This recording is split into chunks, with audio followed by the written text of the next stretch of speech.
Welcome to Chem Classroom with Aunty Taiwo. If you have not subscribed, kindly do so. So today we'll be going to solubility. Now, before a solution can occur, you need to have both the solvent and the solute. Most times you have maybe a solute dissolving in a liquid solvent.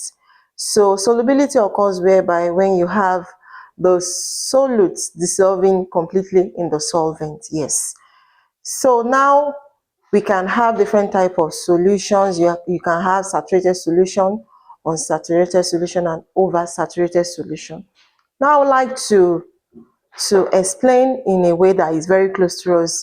We all take tea as beverages in our various homes.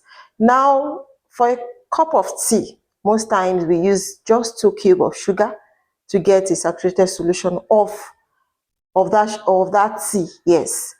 So, but we have some people, they will end up putting like 4 or 5 cubes of the sugar. You will discover that at the end of the day, by the time you stir your tea, you discover that you have some undissolved particles of the sugar under the tea. So what does that tells us? It tells us that the solution, which is the tea, is actually oversaturated because it contains more solute than the solvent, which is the water, can actually dissolve at that point in time. Now you can also have undersaturated whereby the sugar is not even enough. Maybe you use just 1 cube of the sugar. Then you can have your saturated solution whereby you have the needed number of solutes that can actually dissolve that particular solvent at that particular time. So that is where your solubility comes into place. You have to equate there has to be a kind of equilibrium between the solute and the solvent for your solubility to take place. So today we'll be going to solve a practical question on the board under solubility. Yes, and most times, like I usually say, solubility is one of the simplest topics in chemistry. They will just ask you, okay, maybe 2 cubes of sugar can dissolve in a tea. Then you'll be asked, okay, in 1 jug of tea, how many cubes of sugar will dissolve? So please, let's go to the board. And mind you, solubility can either be in grams per dm cube or in mole per dm cube. So let's go to the board and see what we have on the board today.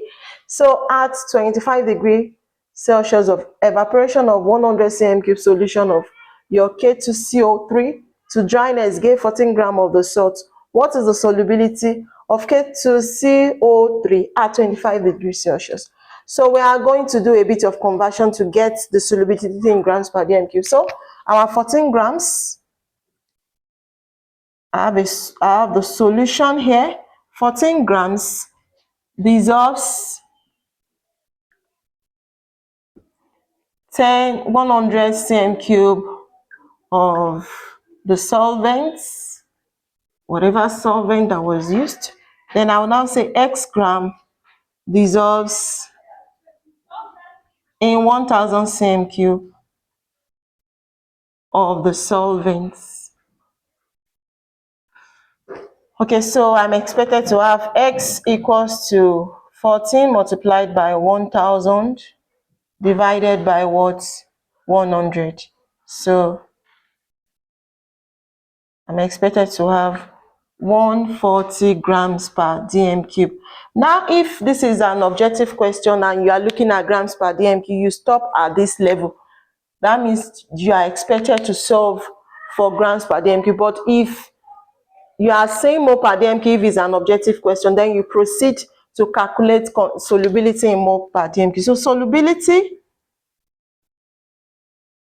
in mole per dm cube equals to solubility in grams per dm cube over molar mass.